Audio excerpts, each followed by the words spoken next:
वन्देऽहं श्रीगुरुं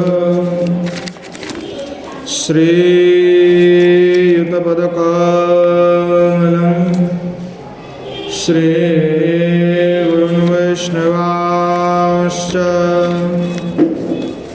श्रीरूपं साग्रजातं सहगण रघुनाथान्वितं तं सजीवं साद्वैतं सावधूतं परिजनसहितं श्रीकृष्णचैतन्यदेवं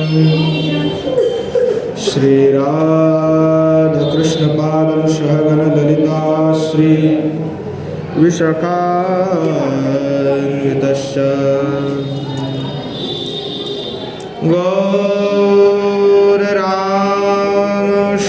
गौररामसमारम्भां ईश्वरीणां च मध्यमाम् अस्मदाचार्यपर्यन्तं वन्दे गुरुपरम्परा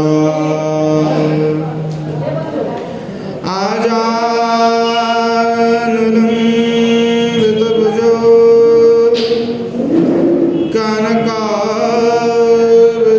कनकावदातो शमकीर्तनैकपितरो कमलायताक्षो विश्वाम्भरो द्विजवरो युगधर्मपालो वन्दे जगत्प्रियकरो करुणावतारो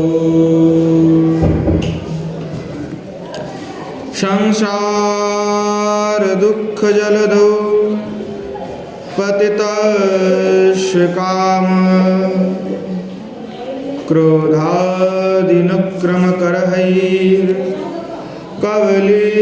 क्रोधादिनक्रमकरहैर्कवलीकृतस्य दुर्वासनानिगडितस्य निराश्रयस्य चैतन्यचन्द्रममदेहि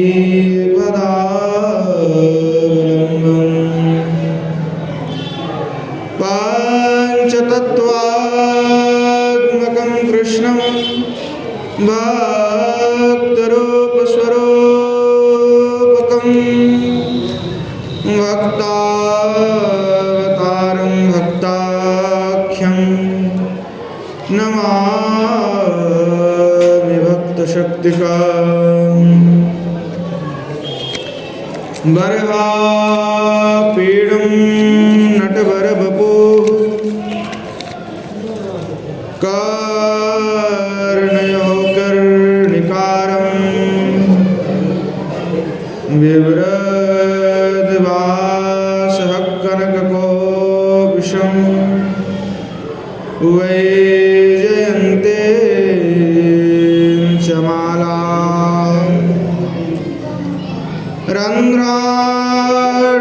रन्ध्राणवेन रधरसुधया पूरयन्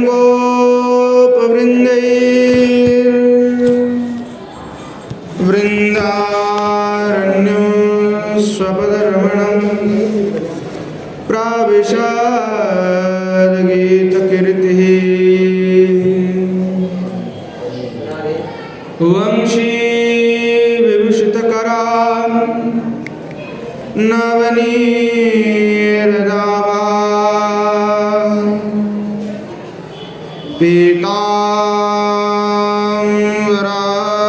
पीताम्बराधरुणबिम्ब फलाधरुष्ठा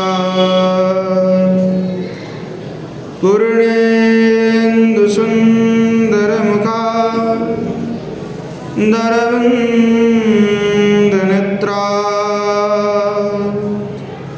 कृष्णात् परं किमपि तत्त्वमहं न जाने।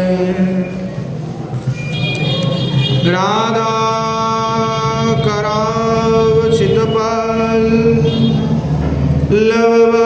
लवल्लरी के राधा पदं कविलसन मधुरस्थली के राधा यशो मुखरमत्त खगावली की राधा विहार विपिने रमता मनो में विदुलता विलसितानुपमांग कांति वैदग्ध्यकारुण्यरसा पुलुतपद्मनेत्रं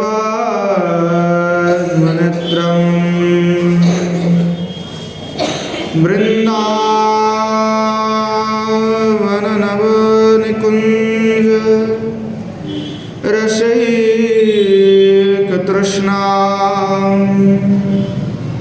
राधां विना किमपि तत्त्वमहं न जाने। श्रीमद्भागवतं नौमि यस्यैकस्य प्रसादतः अज्ञातानपि जानाति सर्वगमानति। विशारूढममाकान्तं सोममेष सदाशिवं हरिणारसन्मत्तं नौमि गोविश्वरं हरम्।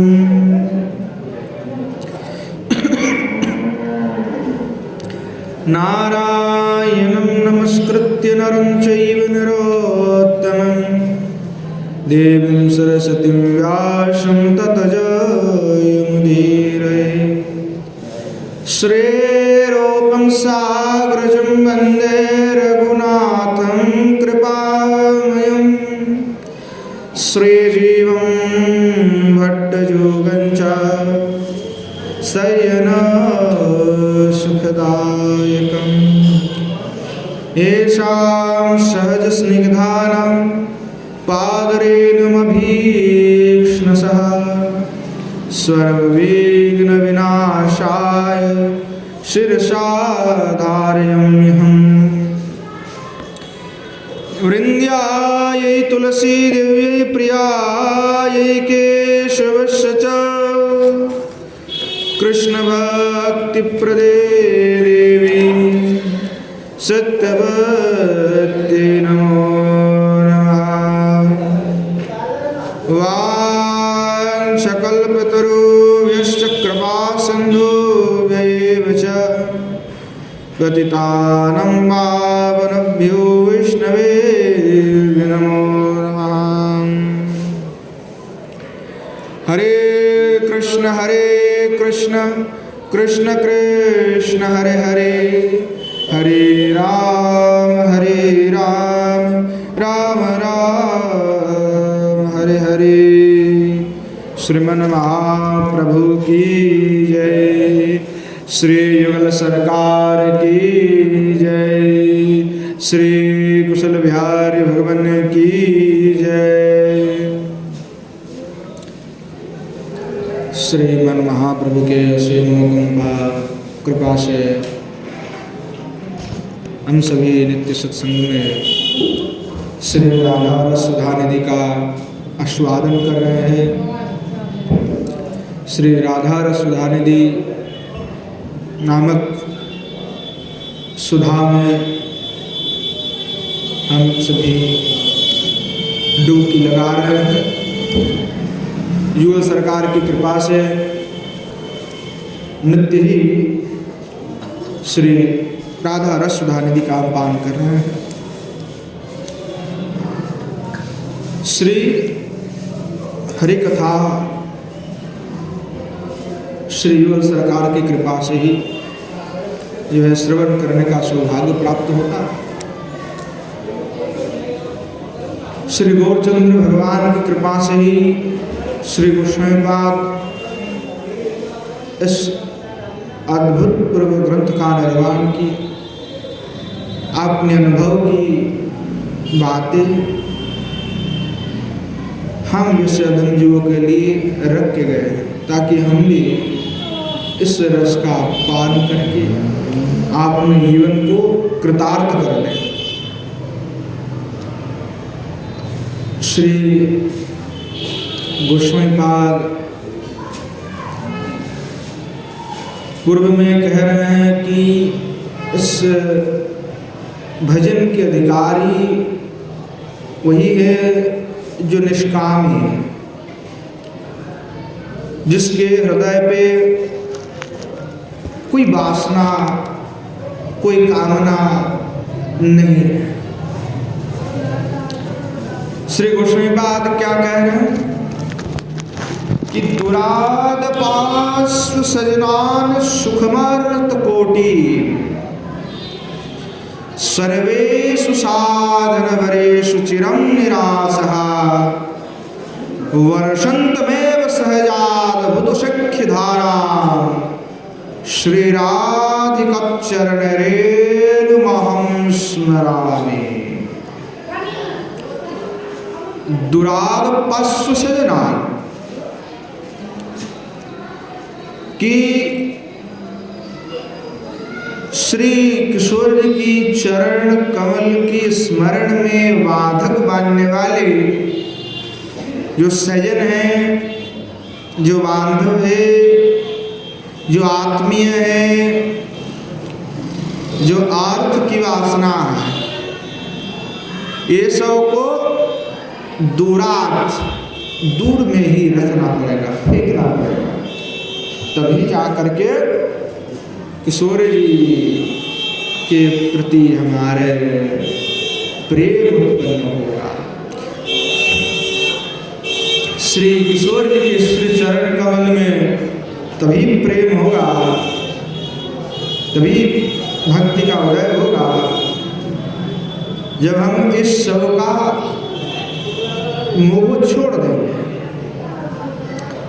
क्या कि संसार है, यहाँ पे संसार कैसा है, गोस्वामीपाद से लेकर के अनेकों साधु संत महात्मा ने संसार का व्याख्यान किया। शास्त्र कहता है कि संसार दुस्तर, संसार जो है दुस्तर है, दुर्गम है, उसको कोई पार नहीं लगा सकता। संसार देखने में बड़ा अद्भुत है। वो समुद्र के साथ उसकी तुलना की गई। समुद्र के साथ क्यों तुलना कर दिया गया? जैसे समुद्र होते हैं तो जो समुद्र को देखा होगा उसको पता है कि कैसा होता है। जब आप समुद्र के तट पे जब आप खड़े हैं तो आपको दूसरा किनारा नजर नहीं आता है। जब आप संसार समुद्र की तरह है, जब आप समुद्र के किनारे पे हो तो आपको किनारा नजर नहीं आता है, दूसरा तट नहीं नजर आता है। जिस तट में आप विराजमान हैं वही तट ही आपको दिखाई पड़ता है। दूसरा तट, दूसरा कुल किनारा कहाँ है समुद्र का कोई पता नहीं है। ठीक वैसे ही हम एक किनारे पे खड़ा है, एक तट पे है जीवन के, दूसरी तट हमें दिखाई नहीं पड़ रहा है। पता नहीं उस पर में क्या होगा, भविष्य क्या है, उसका कोई हमें अता पता नहीं है। हम इसी तट पे विराजमान है, अर्थात हम केवल अपने जन्म हुआ है, अब हम हैं इतना ही जानते हैं, परंतु हमारा मृत्यु कब होगा या हमारा भविष्य क्या है हम नहीं जानते, क्योंकि समुद्र है तो समुद्रों के जो जल होता है, तो समुद्र के जल देखने में बड़े परिच्छन्न होते हैं, एकदम परिच्छन्न, देखने में साफ होते हैं एकदम। जैसे तालाब का, सरोवर का जल देखेंगे तो गंदगी है, यमुना जी के जल देखें तो काला है। तो समुद्र के जल परिच्छन्न होते हैं, देखने में बड़े अद्भुत लगता है कि हाँ कितना अद्भुत जल है, परंतु पीने जाओ पूरा खारा है, नमक से भरा हुआ। तो संसार ऐसा ही है, देखने में सबको लगता है संसार कितने अद्भुत है, मधुर है, परंतु उसका स्वाद जो है खारा है, नमक से भरा हुआ है। परंतु आश्चर्य की बात है कि मूर्ख जीव ये समझ नहीं रहा है, समझ नहीं पा रहा है। वो सोच रहे हैं कि यही हमारे आनंद स्थली है, यहीं पे हमारा सब कुछ है। श्री भर्तृहरि आपने वैराग्य शतकम में कहते हैं कि संसार के लोग इतने मोहग्रस्त हैं कि जरा मृत्यु भय वधि को देखते हुए भी उसको लग रहा है कि हम यहीं पे जिएंगे। लोग मर रहे हैं, मरते हुए देख रहे हैं लोग सामने आंखों के सामने, पर उसको होश नहीं आ रहा, उसको ये लग रहा है कि वो मर गया तो हम जी जाएंगे। कितना मोह है, लोग भोग का इतना प्रवृत्ति होते हैं, लोग भीख मांग के खाते हैं, झोपड़ी में रहते हैं, फटे हुए पुराने कपड़ा पहनते हैं, फिर भी भोग का त्याग नहीं करते। फिर भी भोग का कोई भी जीव त्याग नहीं कर सकता, चाहे वो बड़े से बड़े आदमी हो या छोटे से छोटे, चाहे वो करोड़पति हो। करोड़पति क्या है, उसकी जीवन में भोग विलास है, सुख और शांति नहीं है। भोग कभी समाप्त होता ही नहीं है, जीवन में जरूरत कभी खत्म होता ही नहीं है। आज ये चाहिए तो कल वो चाहिए, तीसरे दिन वो चाहिए। हाँ, पहले अगर पैसा नहीं तो जैसे तैसे चल जाता, जैसे पैसा हो जाएगा तो गर्मी के समय कूलर चाहिए, उसके बाद एसी चाहिए। हाँ, धीरे धीरे जरूरत बढ़ते जाते हैं। आदमी को समझ नहीं आता क्यों धीरे धीरे भोग में प्रवृत्त होते हैं। वही धन, वही मोह के लिए इस संसार में दो कारण से सब कुछ होता है, और दो से सबसे बड़ा एक कारण माना गया है। सभी संत का, सभी आचार्यों का मत है कि संसार में धन और स्त्री के लिए सब कुछ होता है। लड़ाई झगड़ा, मारपीट, पाद प्रतिष्ठा सब स्त्री और धन के लिए ही होते हैं। बड़े से बड़े लड़ाई हुआ किस लिए? स्त्री के लिए हुआ। संसार में जितने बड़े बड़े लड़ाई हुआ देखोगे तो वहाँ पे स्त्री के लिए बड़े बड़े लड़ाई हो गए हैं, और धन के लिए। लोग क्या सोचते कि मैं इस जमीन का मालिक हूँ, मुझे इतना मिले हुए है, इसका मैं मालिक हूँ, इतना अहंकार करते हैं। पर अहंकार कब तक है? अहंकार तो तत्कालिक है। अहंकार किस पर कर रहे हो? इस छोटे से एक टुकड़ा जमीन का अहंकार, कुछ पैसा का अहंकार, मरने के बाद कुछ साथ में नहीं आने वाला। तो वो सही बात कह रहे कि देखो सजन, आत्मीय, बंधु, इस सब कोई नहीं रहने वाले, वो सब चले जाने वाले। कोई महात्मा गाते हैं कि देख लिया संसार, हमने देख लिया संसार। हाँ, हमने संसार को देख लिया। संसार कैसा है? यही तो बात करे सजनान सुखमर्त कोटि, कि सजन, आत्मीय, बांधव, इन्हीं को हम अपना मान करके चल रहे हैं और इसी में बंद पड़े हुए हैं। तो कोई महात्मा कहते हैं कि हमने देख लिया संसार, हमने देख लिया संसार, सब मतलब के यार हमने देख लिया संसार। यहाँ सब जो है मतलब के यार होते हैं। समझ नहीं आता जो लोग हरि कथा से विमुख हैं, हरि गुणगान से विमुख हैं। जिस चित्त पे हरि कथा के लिए तृष्णा नहीं है, वो चित्त क्या भगवान को प्रेम करेगा? नहीं कर सकता प्रेम। जिसके चित्त में हरि कथा के लिए ही तृष्णा ना हो, वो हरि का भजन कैसे कर सकता है? पहले तो कथा सुने, हरि कथा पहले सुनी जाती है, इसीलिए पहले श्रवण है, पहले श्रवण है, उसके बाद कीर्तन है। पहले सुनी जाती है। जिसका तृष्णा सुनने में नहीं है, उसका रुचि और किसी में हो नहीं सकता, क्योंकि पहले सुनोगे, जानोगे, समझोगे, कीर्तन करोगे, स्मरण करोगे, वंदन करोगे, तब जा करके जो है श्री किशोर जी की श्री चरण कमल में भक्ति होगा। तो कहा कि ये संसार को देखते हुए भी जीव भटक रहे हैं, पता ही नहीं लग रहा। मरते हुए लोगों को देख कर के लोगों को अक्ल ठिकाने में नहीं आता, लोग सोच रहे कि मैं जी जाऊंगा। कितने महात्माओं को हमने पकड़ पकड़ करके लेके गए, हमारे साथ में रहने वाले बहुत लोग को देख लिए, बड़े बड़े आश्रम बना के बैठे, पर कुछ नहीं ले जा पाए। आपने हाथ से संस्कार कर दिया। साधु के पास क्या है? साधु तो विरक्त होते हैं, उनके कोई मोह नहीं होता है। लोग संत के पास इसलिए आते हैं ताकि उनको सुख और शांति मिल जाए, शांति के लिए आते हैं। हाँ, एक बार कोई पूछा कि भाई साधु और भिखारी में अंतर क्या है? साधु और भिखारी में अंतर क्या है? बोले साधु और भिखारी में अंतर है कि जो साधु होते हैं वो रहता तो भिखारी के जैसा ही है, परंतु उसके अंदर भिखारी के मन में जैसे धन के प्रति आशा है या धन के प्रति चाह है, कामना है, वो साधु के हृदय में नहीं होता है।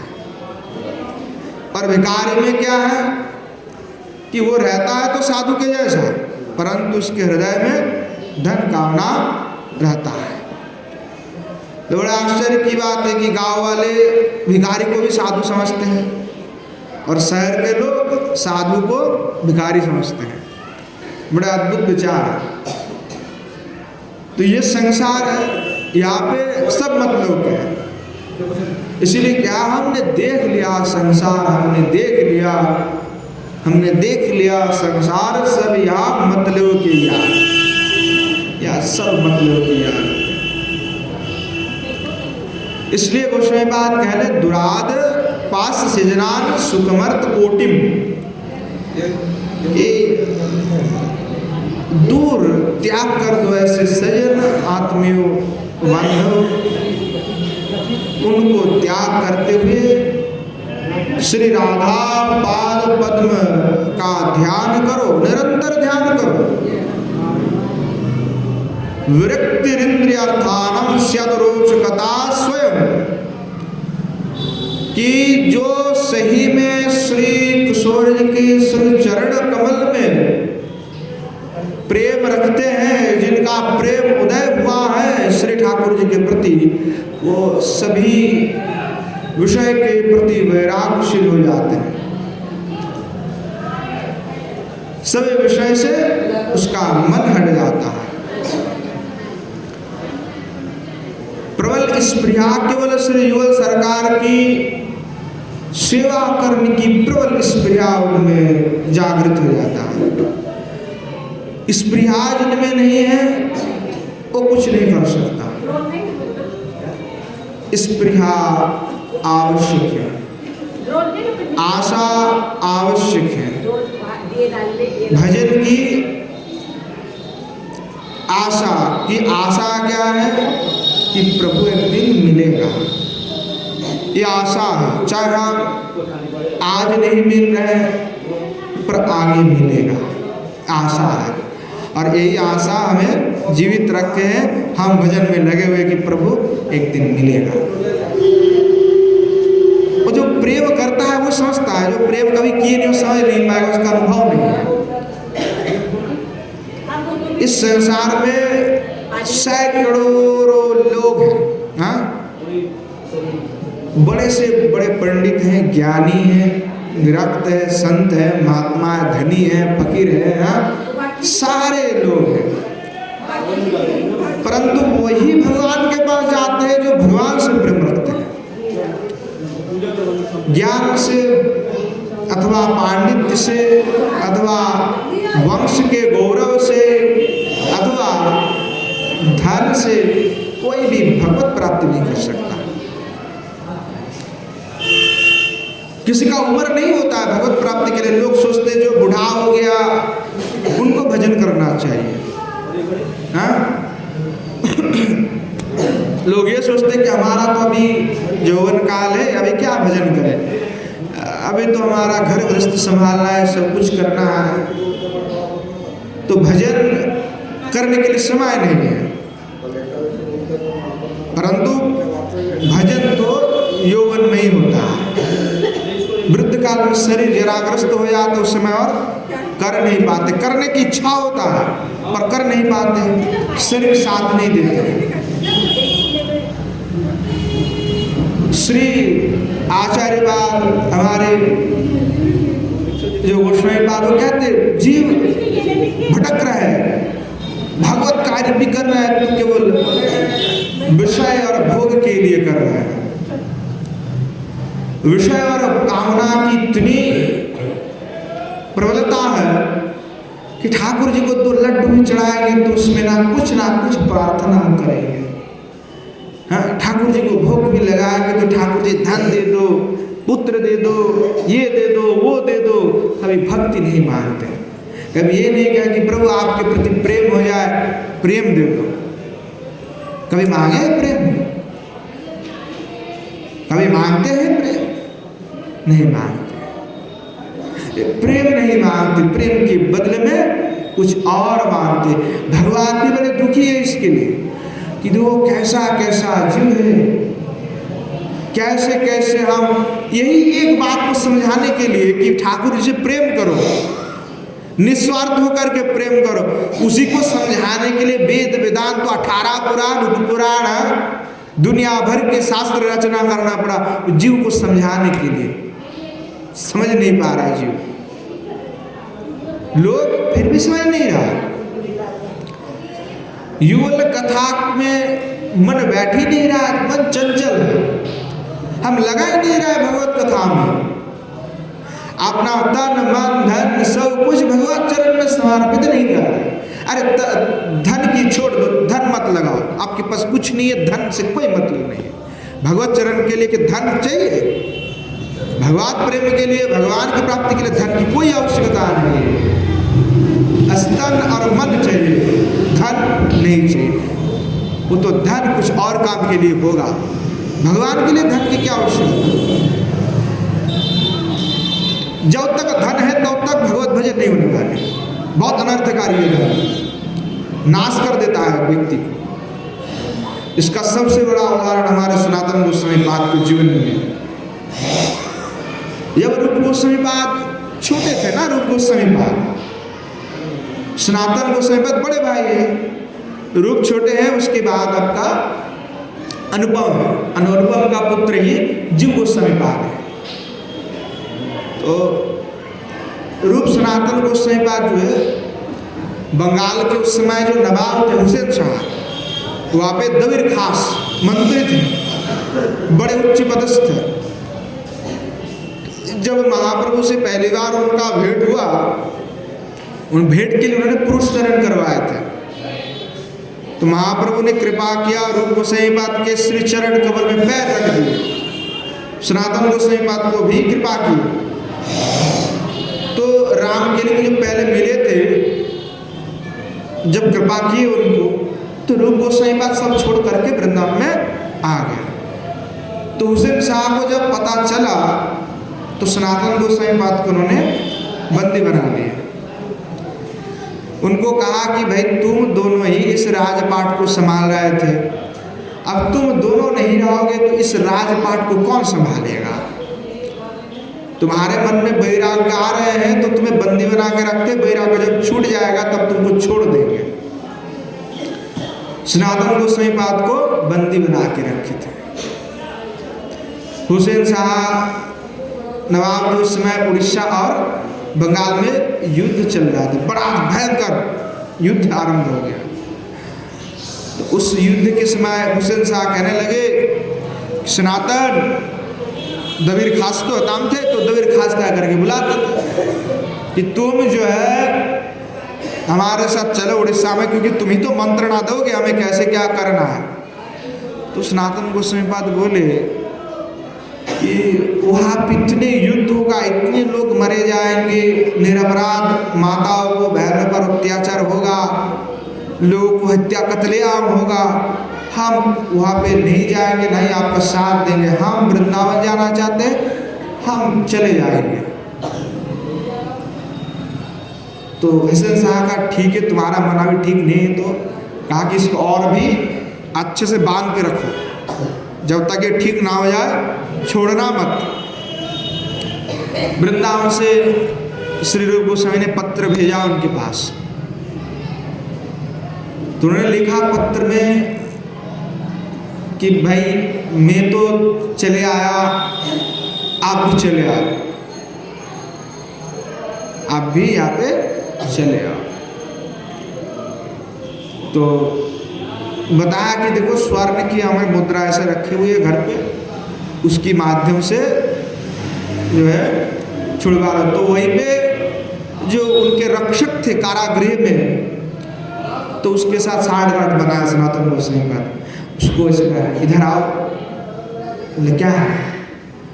बोले तुमको हम 3000 स्वर्ण मुद्रा दे देते हैं। अशरफ ही बोलते थे उस समय, हिंदी में जो है उर्दू में अशरफ ही बोलते हैं पैसा। तो स्वर्ण मुद्रा हम दे देते हैं 3000। बोले नहीं नहीं नहीं, उससे काम नहीं होगा। बोले नहीं 5000 देते हैं। बोले नहीं नहीं नहीं। बोले 7000 स्वर्ण मुद्रा देंगे, हमें मुक्त कर दो। बोले ठीक है कर देते हैं। 7000 स्वर्ण मुद्रा दिए। रात में उनको पार करा दिए। उनके सेवक थे ईशान, उनको लेकर के रवाना हुए। तो आगे आकर के बिहार प्रदेश में, तो वहाँ जो है पर्वत है, वो पर्वत पार करके आना पड़ता था। तो वहाँ पे जो है हुसैन शाह का एक निरीक्षक रहा करते थे, वो देखते थे कौन जाता है आता है, और जिसके पास वो उसके पास एक गुणीन था तांत्रिक, तो क्या करते किसके पास कितना धन है वो बता देता था तंत्र मंत्र से। तो जिसके पास धन होता था उसको मार करके लूट लेता था, उसको मार देता था और धन को लूट लेता था।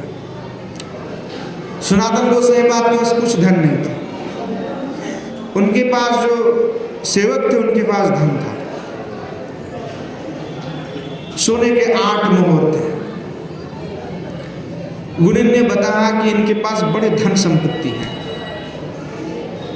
एक तो प्रेम धन इसके पास था ही था, और सोने का भी धन। तो बड़े खातिरदारी कर रहे हैं। तो सनातन गोस्वामी पाद के निरीक्षक, तो गोस्वामी पाद जो है ये लाइट जला देते थे। तो गोस्वामी पाद जो है कहने लगे इतने खातिरदारी कर रहा है, मन ही मन सोचने लगे कि इतने खातिरदारी क्यों कर रहा है हमारे। उनको समझ में आ गया कुछ ना कुछ जो है इनके पास कुछ ना कुछ तो है, किस लिए कर रहा है इतना हमारा सेवा। तो इन्होंने पूछा गोस्वामी पाद ने जो है उनके जो निरीक्षक थे उनसे पूछा, उनसे पूछे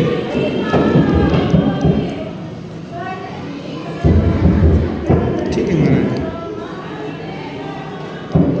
तो उनसे जो है पूछे कि आप इतनी खातिरदारी कर रहे हैं, मैं समझ गया। सनातन गोस्वामी महाराज जो है उनके जो सेवक थे इशार, उनसे जा कर के पूछे कि भाई तुमने क्या अपने पास से कोई पैसा वैसा लेकर के आए हो क्या? तो वो कहा कि हाँ लेके आए हैं, हम 7 सोने का मोहर सिक्का लेके आए हैं। तो कहा कि ये 7 जो सिक्का है ना वो दे दो इनको, दे करके चलो, हाँ मैं सिक्का विक्का के लिए नहीं आए हैं। तो 7 सोने का सिक्का लेकर के मोहर जो था वो निरीक्षक को दे दिए। तो सनातन गोसाई बात के बाद बड़ो प्रसन्न हुए, बोले नहीं नहीं आप तो सोने का मोहर रख लो, आप इतने बैरागी हो, हम समझ गए हैं, क्योंकि नहीं तो आप नहीं देते तो हम आपको मार के धन लूट लेते।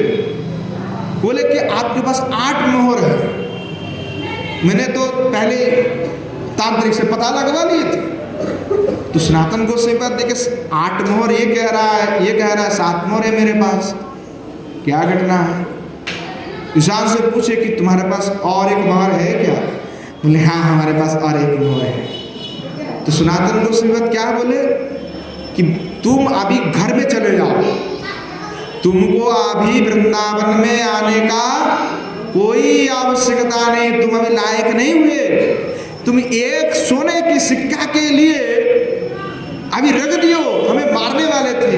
8 मोहर लेके आए, बोले वो 7 है, एक छुपा के रखे। धन की इतनी चाह तुमने, इतनी कपटता भी कर रहे हो, तो तुम्हें अभी वृंदावन में आने का आवश्यकता नहीं है। घर में जाओ, संसार में रहो, क्योंकि संसार के प्रति तुम्हारा अभी वासना खत्म नहीं हुआ।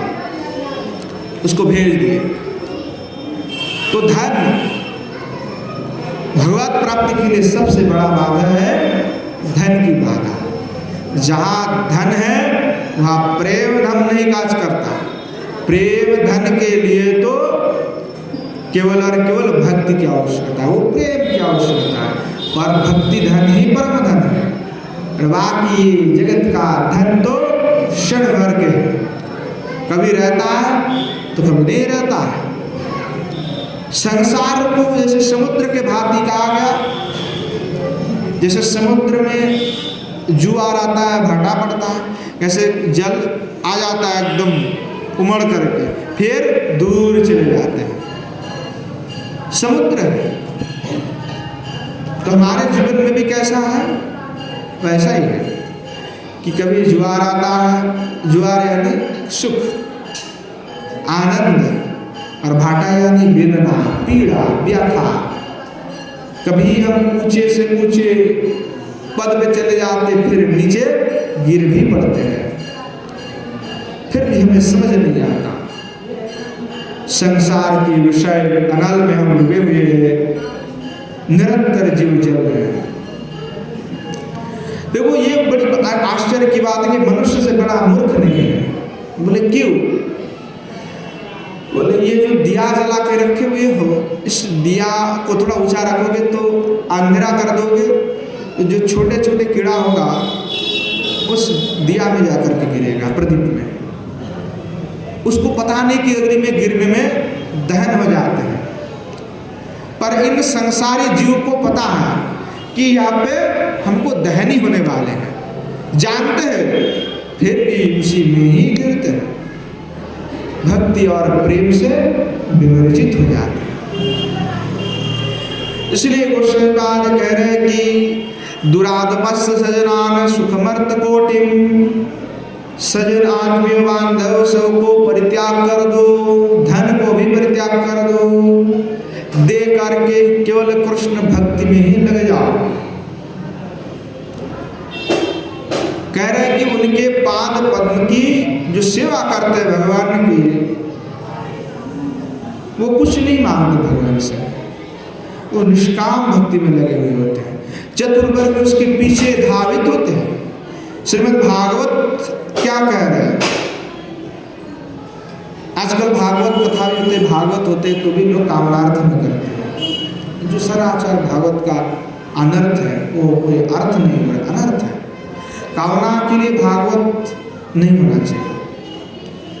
क्योंकि भागवत कथा कोई कामना के लिए हुआ ही नहीं है, वो निष्काम के लिए, भक्ति के लिए।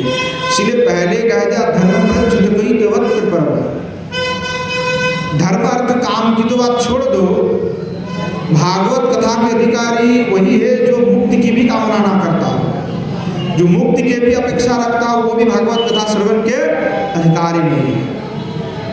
पहले ही बता दिए सुखदेव गोस्वामी बाद में कि कामना है तुम्हारे मन में, मुक्ति की चाह है, तो तुम्हें भागवत कथा के तुम अधिकारी हो।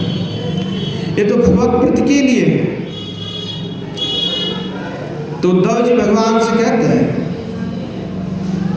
कि कौन वीश ते पाद सरोज भाजम सुदुर्लभो थेषु चतुर्षवपीयो तथापि नाहं प्रवृणोमि भूमन भवत पदाम्भोज निषेवणत्सु। कि हे भगवान, जो लोग तुम्हारे श्री चरण कमल की सेवा करते हैं उनके पीछे चतुर जो है पुरुषार्थ चतुष्टय भागते दौड़ते कि हमें थोड़ा सा स्पर्श कर लो, पवित्र कर दो, परंतु आपके सेवा करने वाले आपके जो भक्त हैं वो कभी भी इस पुरुषार्थ पुरुषार्थ उसके कभी भी ग्रहण नहीं करते, तो केवल प्रेम को ही मानते। इसलिए हमने काल आस्वादन करते कि अन्य विलासता सुन्नम ज्ञान कर्माद्यनावृतम आनुकूल्य न कृष्ण सरलम भक्तिरुत्तम। श्री ठाकुर महाशय क्या कह रहे हैं कि पुण्य जे सुखेर दाम ता नालो तारणाम पुण्य मुक्ति दुई त्याग करो प्रेम भक्ति सुधानिधि ताहे डुबो निरवधि आर जतो सार निधि प्राय। कि पुण्य अर्थात सुख के धाम जो स्वर्ग है उसका नाम तो कभी मत लेना। भक्तों को कभी लोग स्वर्ग में चले जाए, स्वर्ग में चले जाए, गोसाई बात कर, स्वर्ग की नाम नहीं लेना कभी हमारे सामने हैं। स्वर्ग जाने से क्या होने वाला है? ठाकुर जी की सेवा मिलेगा स्वर्ग में? क्या जो सरकार हमें स्वर्ग में दर्शन देगा? नहीं देगा। तो स्वर्ग का नाम मत लेना हमारे सामने। पुण्य मुक्ति दुई त्याग करो, पुण्य और मुक्ति की वासना दोनों ही त्याग कर दो, क्योंकि मुक्ति का वासना ही बंधन का कारण। मुक्ति का वासना सबसे बड़ा समस्या है भक्ति के जीवन में। प्रेम भक्ति सुधा निधि, प्रेम और भक्ति यही सुधा है, यही अमृत है, इसी में डूब जाओ, भजन में डूब जाओ। और जो कुछ भी है वो सब क्षार है, सार समझ सार है। क्षार यानी नमक जैसा लगता है। केवल नमक खाया जाता है क्या? अब थोड़ा सा खा लो उसके बाद खा पाओगे? हाँ, नहीं खा पाएगा कोई भी। तो खार है, वो नमक है। नमक में कुछ भी आप रख दोगे, लोहे, बहुत मोटे लोहे रख दो लवण में, नमक में, तो धीरे धीरे वो सब पिघला देता है, एकदम खार बना देता है, लोहे खार हो जाएगा। तो ऐसे ही उसका संसार ऐसे नमक समुद्र है, तो उसमें सब खत्म कर देता है। तो हम भी वैसे खत्म हो रहा है दिन रात, हम भी उसी से जड़े हुए हैं, पर समझ नहीं पा रहे। समझाने की बहुत प्रयास कर रहे हैं साधु संत महात्मा, फिर भी नहीं समझ रहे लोग, फिर उसी में डूबे हुए हैं। तो गोस्वामी बात कर रहे किसी भी अभिलाषा से शून्य, मतलब श्री युगल सरकार की सेवा के भिन्न कोई अभिलाषा नहीं होना चाहिए। कोई भी अभिलाषा नहीं होना चाहिए कि मैं सुखी रहूं, इतना अभिलाष भी नहीं होना चाहिए। जो है केवल सेवा की भाव होना चाहिए। अन्य अभिलाषता शून्य। जो कथा में रस जरूरी है, कथा तो नहीं को कहते हैं, परंतु आत्मिक कल्याण की बात कोई नहीं करते। कथा, भगवत कथा केवल मुख रुचि के लिए नहीं है। भागवत कथा केवल आनंद के लिए नहीं, केवल कि आया सुना हमने आनंद लिया बस खत्म, उसको जीवन में उतारने के लिए। वो भागवत कथा किस लिए है? आपने आपको सुधारने के लिए, आपने जीवन में उसको उतारने के लिए कथा सुनी जाती है। केवल आया, भजन हुआ, कीर्तन हुआ, नृत्य किया, बस खत्म हो गया चौपाट, ऐसा नहीं है। कथा हृदय पे उतारना चाहिए, जीवन की कल्याण के लिए होना चाहिए। सुखदेव गोस्वामी ने कथा किया था, बस चले गए हमारे परीक्षित जी, उद्धार हो गए भगवत धाम में। आज भी हरि कथा हो रहा है, पर विष्णु का रथ नहीं आ रहा है। क्यों नहीं आ रहा? तो पहले भागवत जी बता दिए कि धनार्थी वक्ता और धनार्थी श्रोता। धनार्थी वक्ता है और जो है विषयी वक्ता, विषय की चाह रखने वाले जो है श्रोता है और वक्ता धनार्थी है। तो कल्याण कौन कैसे करेगा? बोले कल्याण कब संभव है? बोले कल्याण तब संभव है जो निष्कामी प्रवक्ता हो और निष्काम भाव से कथा सुनने वाला हो, तब कल्याण संभव है।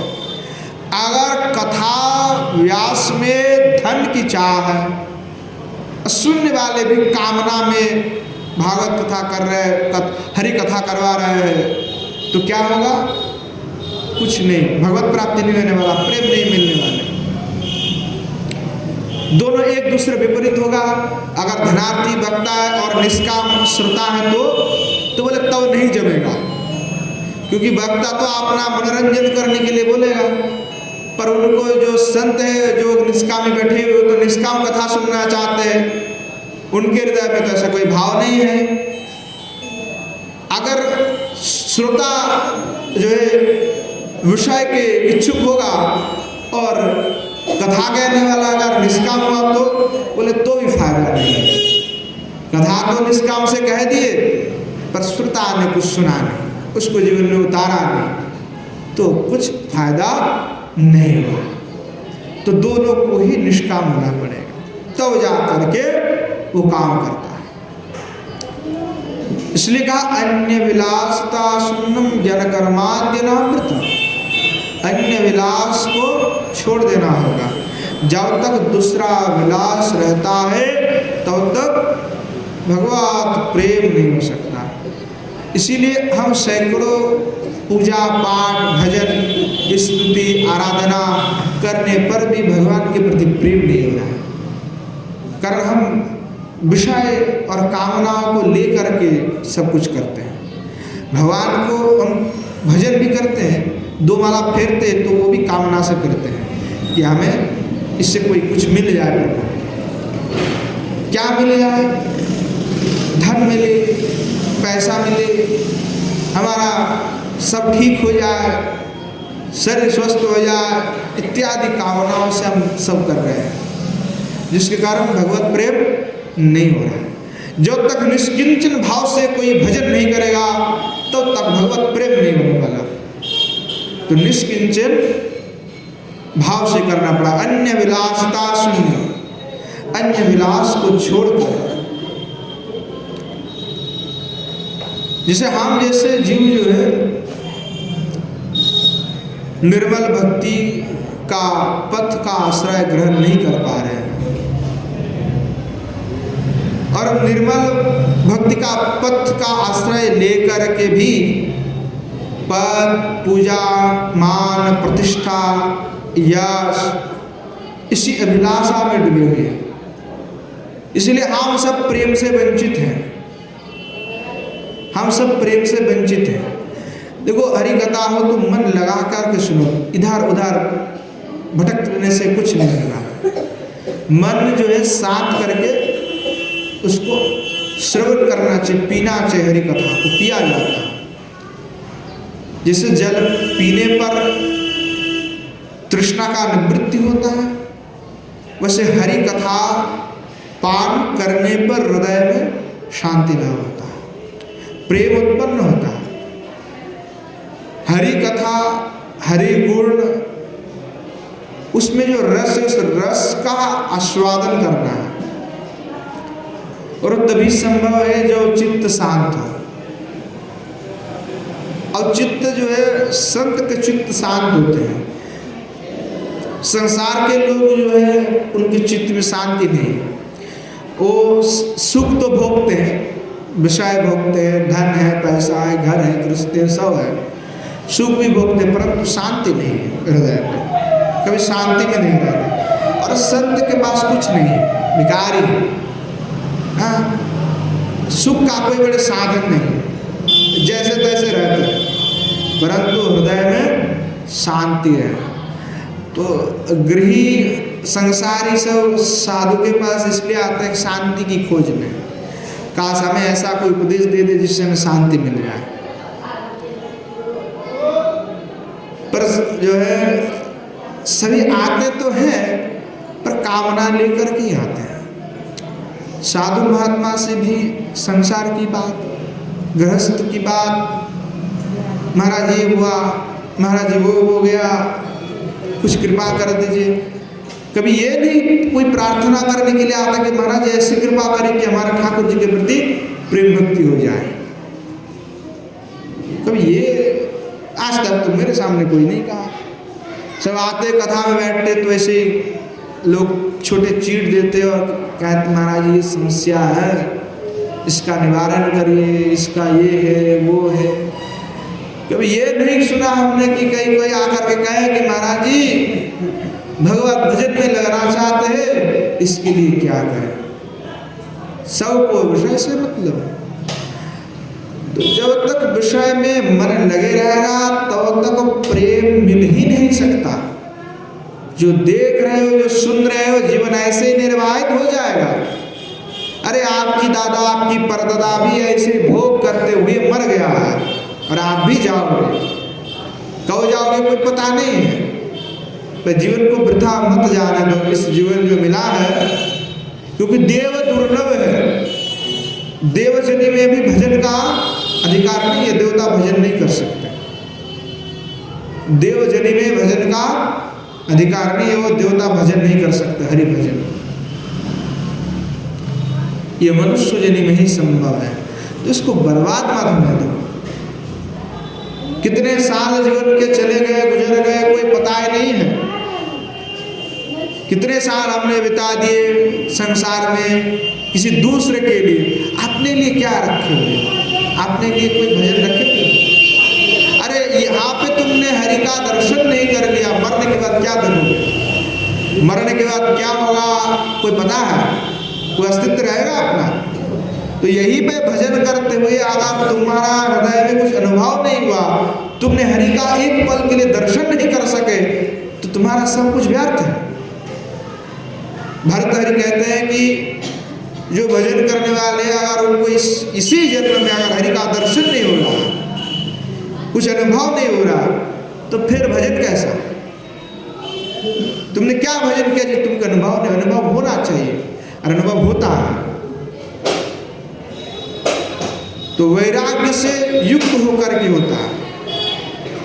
तो हम जैसे जीव जो है भक्ति करते, कीर्तन भी करेंगे, गान भी गाएंगे, ठाकुर जी को भोग भी लगाएंगे, सब कुछ करेंगे, परंतु भक्ति का आश्रय भी हम लिए हुए, परंतु भक्ति का आश्रय लेकर के कभी भी निष्काम रूप से सेवा नहीं किए। सेवा तो किए लाभ पूजा पद प्रतिष्ठा के लिए, इसीलिए हम प्रेम से वंचित हो गए हैं। श्री कविराज गोसाई पाद श्री चैतन्य चरितामृत में कहते हैं कि विषय वासना से जब तक मन ना हट जाए तो हरि चरण कमल में रति नहीं होता। हरि चरण कमल में रति जिसका है वही प्रेम पाने की यज्ञ है, वो प्रेम को समझता है। प्रेम सबको नहीं प्राप्त होता है, जो सही में मन लगाते हैं, भजन करते हैं, उन्हीं को ही प्रेम मिलता है। और जिसको प्रेम मिलता है उनको दूसरे किसी विषय से मतलब नहीं रहता है। हरि चरण कमल में प्रेम होना चाहिए। ठाकुर महसाय कह रहे हैं, अंतराय नाही जाय से परम भाय। हरि भजन के अंतरा में सबसे बड़ा बात वही सजन आत्मीय धन है। और इसी का परित्याग करने के लिए बार बार दर्शन पाठ करना कि जब तक इनकी संग में रहोगे, इनकी आश्रय में रहोगे, तब तक कुछ नहीं होने वाले। हाँ, बोले हमने देख लिया संसार, हमने देख लिया संसार, यहाँ सब मतलब के यार, सभी यहाँ पे मतलब ही होता है। तो इसलिए कहा कि संसार की असारता को जान करके इस संसार की त्याग करते हुए केवल हरि के श्री चरण कमल को ही अपना पकड़ बना लो। वही तुम्हारा असली आश्रय है, या फिर कोई आश्रय स्थल नहीं है। सब कुछ नश्वर है, सब कुछ खत्म होने वाला है। श्री गोसाईपाद के चित्त मन श्री राधा रस के चिंता में डूबे हुए हैं। चित्त इतने डूबे हुए कि कुछ दूसरी बात करने का समय ही नहीं है उनके पास, कुछ और वो बात कर ही नहीं रहे। लोग जो है हरि के चरण कमल में अपने हृदय को लगाना ही नहीं चाहते। ये लोग ये डरते हैं कि हरि के चरण कमल में हृदय लग जाएगा तो हो सकता है कि विषय से हमारा मन उठ जाए, हमारा घर गृहस्थी छोड़ जाए। आजकल के पिता माता बहुत डरते हैं साधु संत से, बहुत डरते। साधु संत जानते तो बोले बेटा को मत भेजना, ये भगा के ले जाएगा अपने पास। घर गृहस्थ को अपने बच्चे को लेके नहीं आएगा कोई भी साथ में। देखो सब बैठे हुए, कोई अपने बच्चे को लेके आए, कहेगा नहीं साधु से दूर रहा करो। साधु के पास जाओगे पता नहीं कौन से बैराग्य की बात करके हमारा घर गृहस्थी छुड़वा देगा।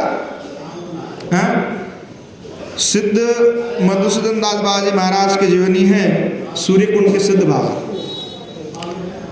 बचपन से ही भक्ति में लगे हुए थे, बड़े ही निष्ठा थे, विवाह करने की कोई इच्छा नहीं थी। तो महाराज जी को जो है उनको जब यौवन काल है, पिता माता ने जोर जबरदस्ती शादी करवा दी। तो जब विवाह करवाए तो विवाह के दिन रात्रि में ही बेचारा घर छोड़कर ये चले आए।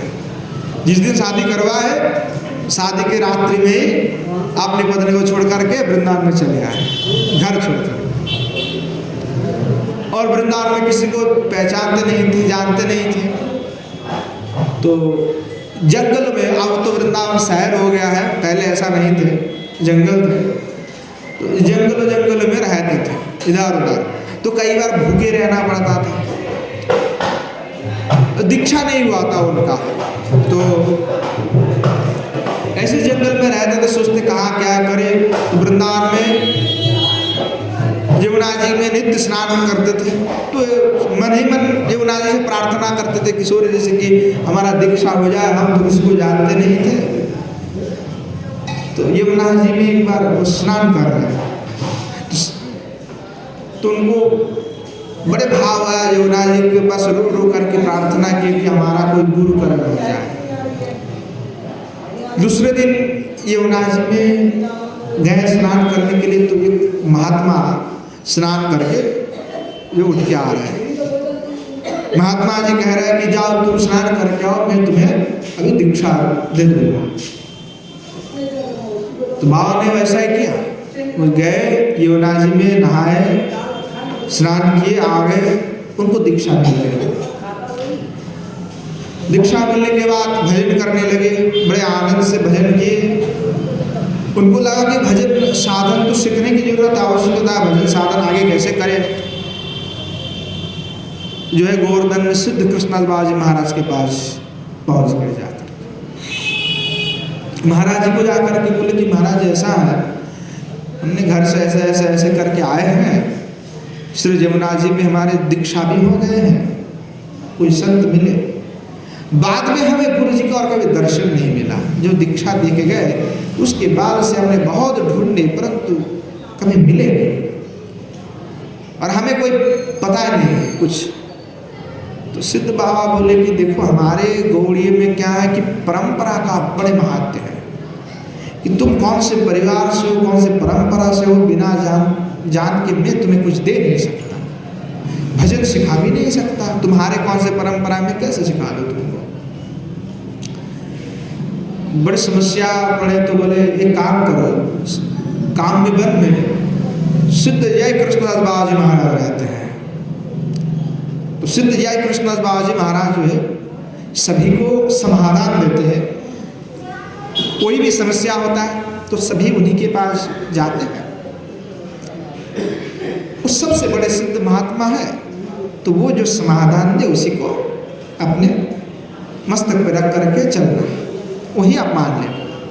सिद्ध भाव की आज्ञा से जो है कामा में पहुंच गए।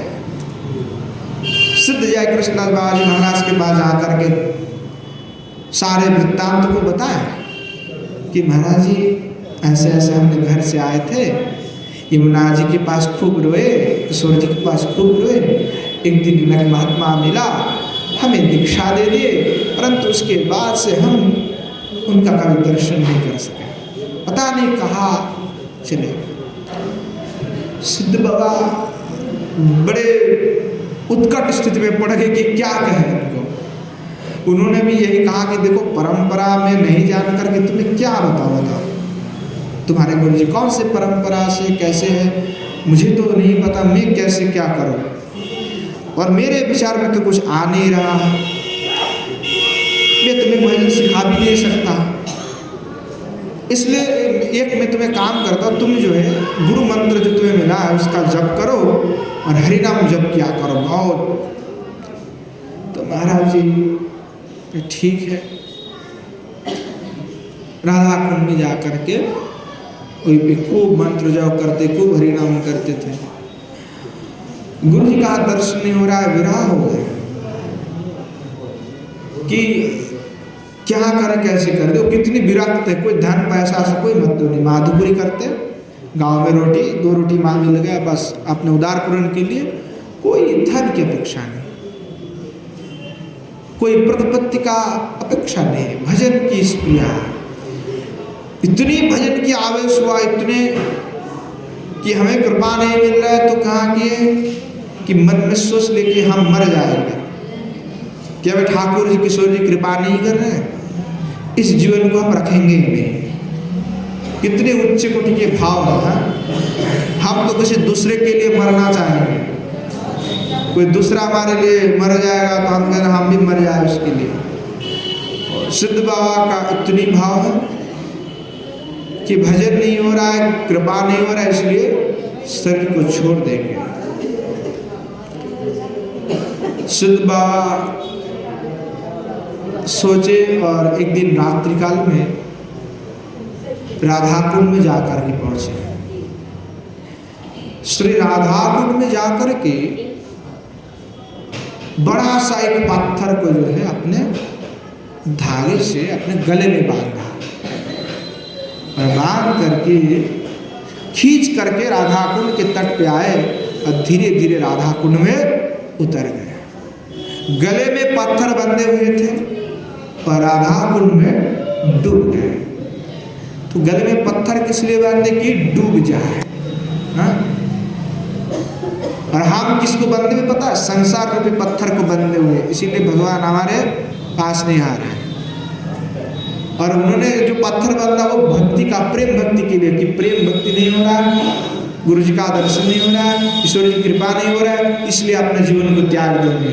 और हम सोचेंगे हमारा पुत्र नहीं हो रहा, हमारा घर गृहस्थी अच्छे से नहीं चल रहा, हम क्या करें, ठाकुर जी को देव देव देव, ठाकुर जी देव, हमें धन दो, हमें पैसा दो। प्रेम भक्ति नहीं मांगेंगे। ठाकुर जी आज 2 लाठी चढ़ाए हुए, हमारे बेटा का एग्जाम है, फर्स्ट क्लास आ जाए, प्रार्थना करते हैं, बस यही है। प्रार्थना भी यही है, निवेदन यह नहीं कि जो सरकार आप श्री चरण कमल की सेवा करना चाहते हैं, अभी भी वही है, मोह है। सिद्ध बाबा जो है पत्थर बन करके कूद गए राधा कुंड। अब उठ तो नहीं सकते क्योंकि पत्थर इतना भारी है, डूब के जाएगा। डूबते गए, किसी ने उनका गले से पात्र खोल दिया, बेहोश हो गए थे। लोग जैसे जल में कोई पत्थर बन के कूदेगा तो जल पीना पड़ेगा, पीकर क्या होगा, उसका ज्ञान शून्य हो जाएगा या तो मर जाएगा। तो डूब रहे थे तो कुछ दिखाई नहीं पड़ रहा, एकदम ऐसा हो गया कि अज्ञान हो गए, मूर्छा की दशा में आ गए। तो किसी ने उनके गले से पाथर को निकाल दिए और एक पत्र उनके हाथ में दे दिया और उनको उठा करके किनारे पे फेंक दी, वहीं पे रख दिए किनारे पे। पूरा रात्रि काल, रात सुबह प्रातः काल में उनको होश आ गया। होश आ गया तो देखा कि कुछ नहीं, हम मरे नहीं, हाथ में एक तालपत्र है। देख करके बड़े प्रसन्न हो गए। प्रातः काल में चले गए शुद्ध कृष्णदास बाबा जी महाराज के पास कि महाराज जी ऐसा ऐसा हम किए थे, ये पत्रिका हमारे हाथ में आ गए, हम कुछ तो जानते नहीं, आप ही इसको देख लो। बाबा जी महाराज ने पत्रिका देखा और बोले किसी को मत दिखाना, जा करके सिद्ध जय कृष्णदास बाबा जी महाराज के पास पुनः जाओ। तो बाबा जी महाराज चले गए उनके पास, गए जा करके उनको सारे बात बताया कि ऐसा है कि हम कुंड में जा करके मरना चाहते थे, तो पत्थर बन के कूद गए थे, पता नहीं हमें किसने बचा लिए और हमारे हाथ में ये पत्र दे दिए।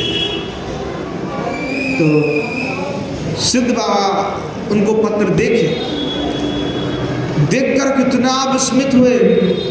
बोले तुम्हारे गुरुजी जो है वो ऐसे वैसे तो कोई है नहीं, पर मैं ये कह रहा हूं कि तुम्हें जो मिला है वो संभाल करके रखो और किसी को दीक्षा मत देना, किसी को दिखाना मत। और शुद्ध बाबा को भजन सिखा दिए कि ऐसे ऐसे भजन किया जाता। इतनी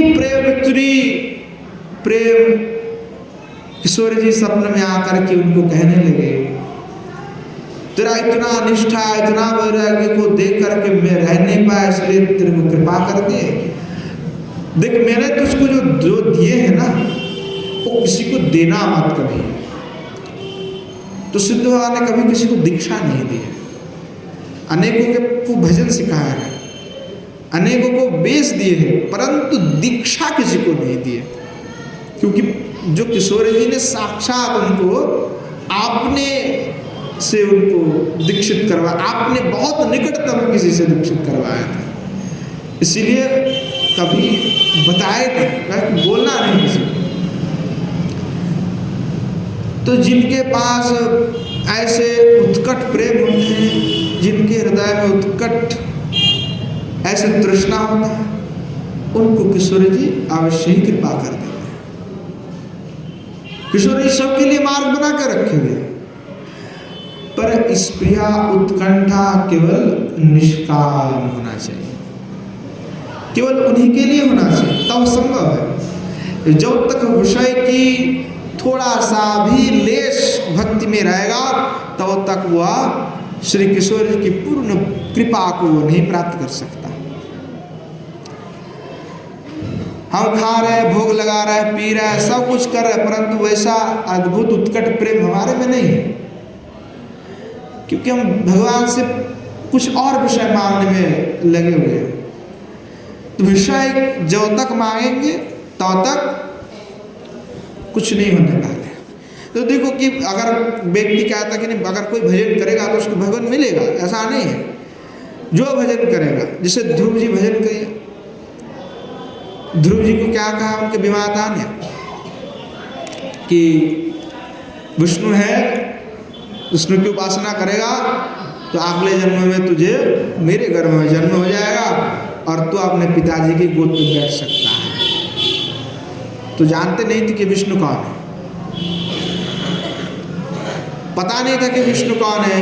उनके माता के पास आए तो पूछने लगे। तो बड़ा अद्भुत बात है कि सुनीति और सुरुचि है, सभी लोग किसको पसंद करते, सुरुचि, रुचि को ही पसंद है सभी को। कोई सुनीति को अपनाना नहीं चाहता है। सभी को आपने अपनी रुचि का पसंद है। सब जानते हैं कि अधिक मिठाई खाने पर डायबिटीज होने वाले हैं, फिर भी मिठाई खाएंगे। हाँ, रुचि जिसमें है, रुचि और नीति, तो लोग सुनीति को अपनाना नहीं चाहता, लोग अपने सुरुचि के अनुसार चलना चाहते हैं। इसीलिए ध्रुव जी के पिताजी उत्तनपाद भी सुरुचि के चक्कर में पड़े हैं, सुनीति को नहीं अपनाया। जो अपने जीवन में सुनीति को अपनाता है उनको श्री भगवान मिल जाता है। ध्रुव जी ने किसको अपनाया? सुनीति को अपनाया, और सुनीति को अपनाया इसीलिए उनको श्री भगवान मिल गए। और सुरुचि को अपनाया, उत्तरवाद उनको कुछ नहीं मिले। जीवन ऐसा ही। तो माता के पास गए, माता ये विष्णु कौन है? पूछे भाई कौन है, नारायण कौन है? माता ने बताया वही भगवान है, वही सृष्टि का नियंता है, वही परम पालक है, वही हमारे लिए सब कुछ है। उनका भजन करने पर सब हो जाता है। 5 साल के बालक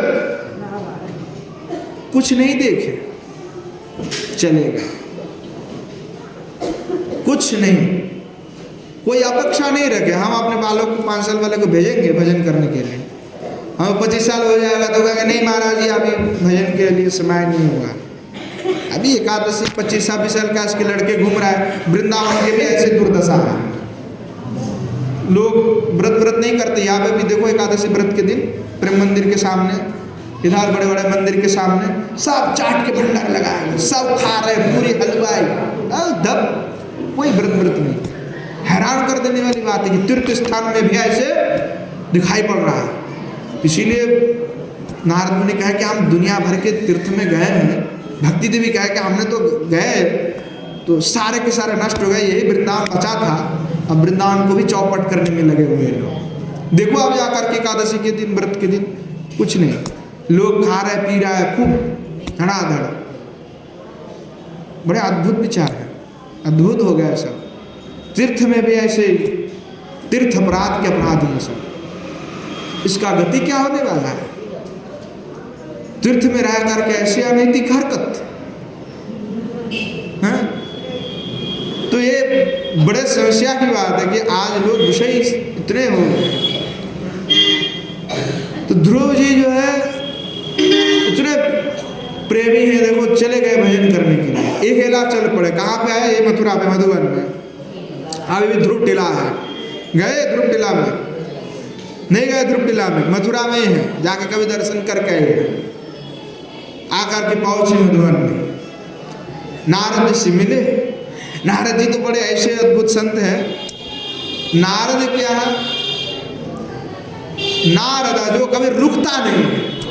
हाँ, नारदा नारदती थी, नारदा कि भाई जो रुकने वाले नहीं, वो चलते रहता है।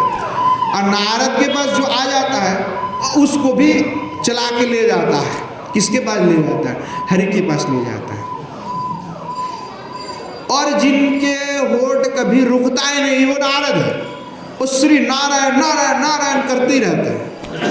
बड़े अद्भुत संत। दक्ष ने उनको श्राप दिया। हाँ, दक्ष के जो पुत्र पहले हुआ 60,000 पुत्र तो तपस्या करने के लिए भेज देते हैं। तो मार्ग में जब तपस्या करके लौट के आते, तपस्या सिद्धि हो गया, लौट के जब आते तो कहते नारद मुनि से मिल जाते। तो नारद मुनि से पूछते तुम कहाँ से आ रहे हो? हम तपस्या करके आ रहे हैं। बोले किसकी तपस्या की है? बोले नारायण की तपस्या। बोले हुआ दर्शन? बोले हाँ। तो अभी क्या करने जा रहे हो? बोले पिताजी ने कहा है तपस्या के बाद विवाह करना है, घर गृहस्थी बसाना है, संसार बढ़ाना।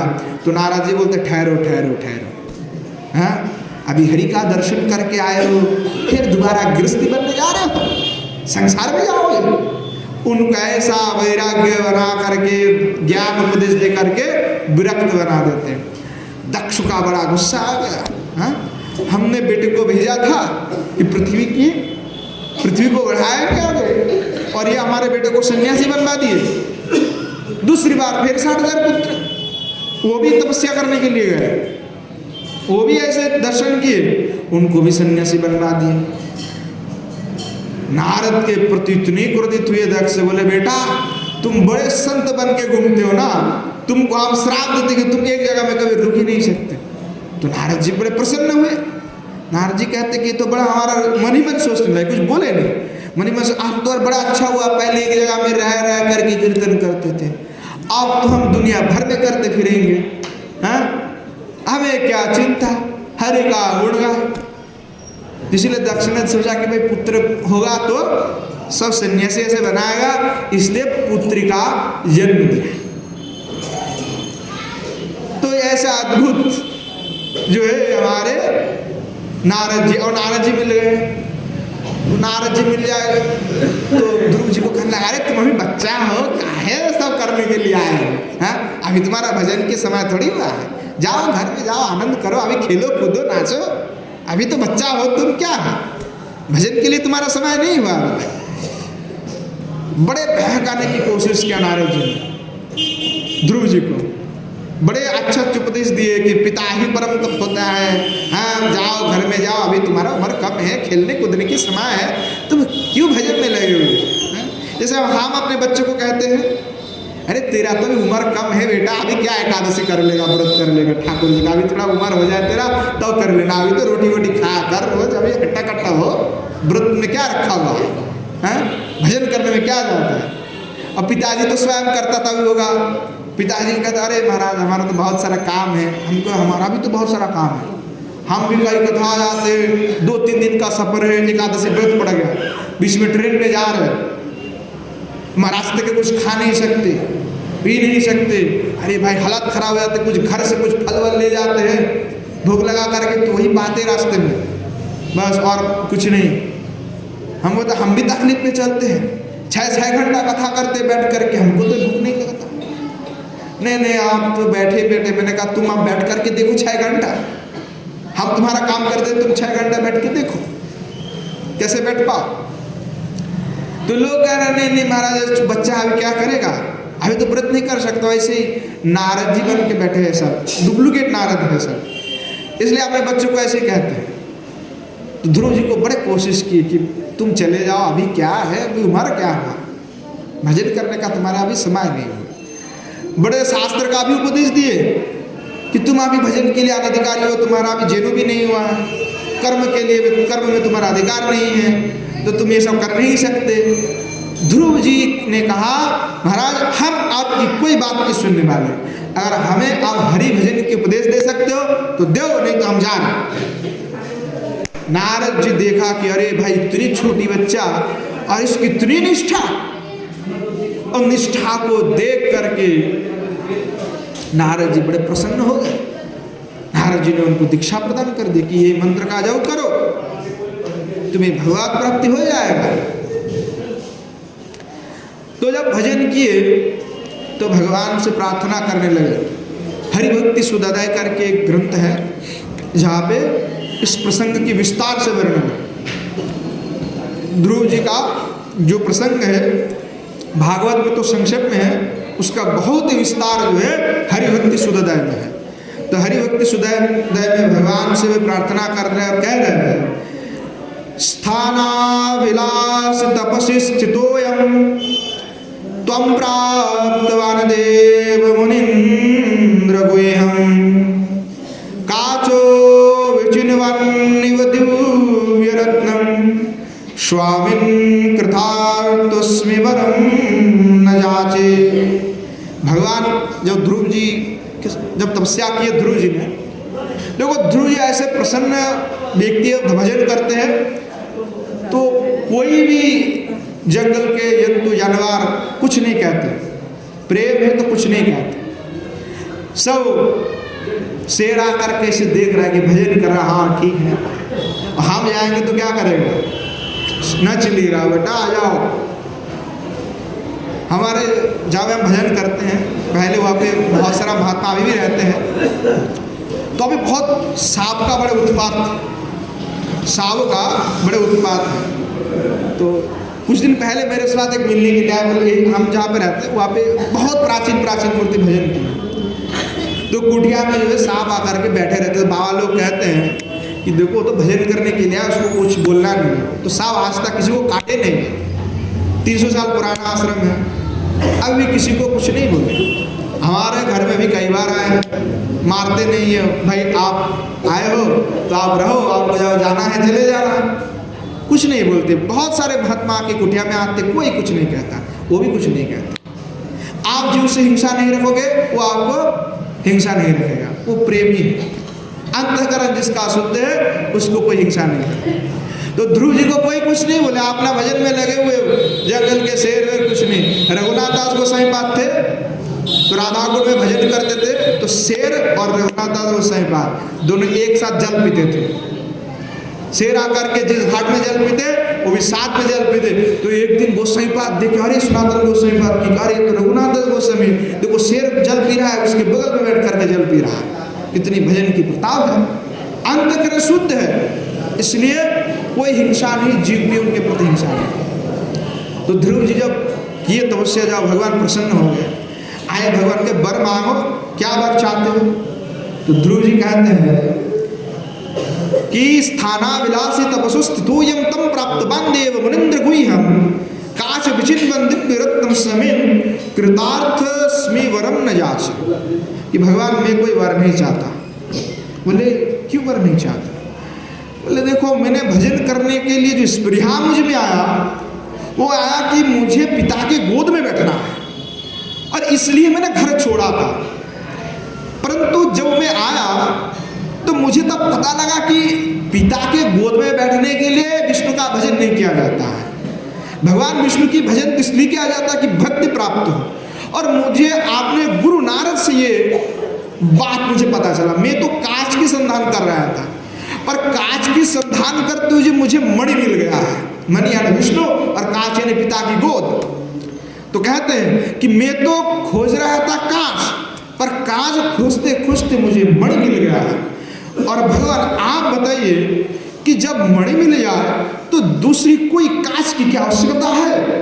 तो जहां साक्षात आप मुझे प्राप्त हो गए, दिव्य रत्न स्वरूप आप मुझे प्राप्त हो गए, तो आप में संसार की कौन सी बर प्रार्थना करूं? कोई संसार की बर मुझे नहीं चाहिए, कोई विषय मुझे नहीं चाहिए। तो भगवान इतने प्रसन्न हुए कि बताओ 5 साल के एक लड़का 6 महीने भगवान की तपस्या करके सिद्ध कर लिए, भगवान विष्णु को आना पड़ा, दर्शन दिए। भगवान ने कहा कि तुम जैसे ऐसे भक्त, तुम्हारे लिए तुम अलग लोग बना देंगे। ध्रुव लोग बना दिए भगवान ने, जो था ही नहीं कभी, वही लोग बनवा दिए कि जाओ आज सबसे ऊपर तुम ही रहोगे, तुम्हारे जैसा कोई नहीं रहा। तो भगवान विष्णु तभी प्रसन्न है, जो सरकार तभी प्रसन्न है, जो निष्काम भाव से केवल उनकी पदारबंद में केवल मन को लगा ले। हाँ, विषय के लिए हम जरूर भगवान को भोग लगा रहे हैं, प्रसाद पा रहे हैं, सब कुछ विषय है हमारे हृदय में, परंतु धीरे धीरे वो विषय का नाश करना है। नाश करते हुए निष्काम भक्ति जब होगा तभी हरि हमारे प्रति प्रसन्न है। परंतु विषय जब तक रहेगा तब तक भगवान नहीं आने वाले। मन में जब तक विषय और वासना का इच्छा है तब तक हरि हमारे प्रति कृपावान नहीं होने वाले। पर जीव जो है भोग ही चाहते, भोग में ही डूबे हुए और भोग ही चाहेगा, ये वास्तवता है। हम चाहे कितना कथा कहें, जितना प्रवचन दे, हो सकते कुछ लोग ठीक हो, बाकी लोग तो इधर से सुनते उधर से निकाल देते, कुछ नहीं रहा। महाराज जी ने क्या कहा कोई पता नहीं, हजारों बार कह चुके हैं, पर लोगों को समझ में नहीं आ रहा। जिनको समझ में आ जाता है, जो अपने जीवन में उतारते हैं, उनका कल्याण हो जाता है। इसीलिए श्री गोस्वामी बात क्या आगे, सजन दुराग, सजन आत्मीय बंधु, अर्थ कुछ नहीं साथ में जाने वाले, साथ में तो केवल हरि भजन जाएगा, हरि के लोक ही मिलने वाले, बाकी सब नश्वर है। इसीलिए अभी भी समय है, केवल हरि का ही भजन में लग जाओ, हरि को ही प्रेम करो, बाकी संसार से साथ जैसे तैसे चलना है चलो, मूलतः प्रेम तो हरि के लिए ही रखो। ऐसे जो चलता है उनको प्रभु का श्री चरण कमल प्राप्त हो जाता है। आज समय हो गए तो आज यही विश्राम देते हैं। आगे श्री गोस्वामी पाद जो कह रहे हैं आस्वादन करेंगे। कथा जो है 15 तारीख तक ही चलने वाले थे, पर माता जी कह रहे कि पूर्णिमा तक चला लीजिए। मैंने कहा ठीक है, जैसे आपकी आज्ञा है वैसे कर लेंगे, नहीं तो काल ही समाप्त होने वाले थे, तो आगे और 4-5 दिन चलेंगे। तो आज यहीं पे विश्राम देते हैं। जय जय श्री राधे श्याम निताय गौर हरि बोल। श्रीमन महाप्रभु की जय, श्रीमन महाप्रभु के समस्त पार्षद वृंद की जय, श्री नवद्वीप धाम की जय, श्री युगल सरकार की जय, श्री गिरिराज गोवर्धन की जय, श्री यमुना मैया की जय, श्री वृंदावन धाम की जय, श्री प्रभानंद सुषदिवाद की जय, श्री राधा रस सुधा निधि की जय, आस्किर हरि कथा की जय, समस्त संत वैष्णव भक्त वृंद की जय, आपन आपन गुरु गोविंद की जय। जय जय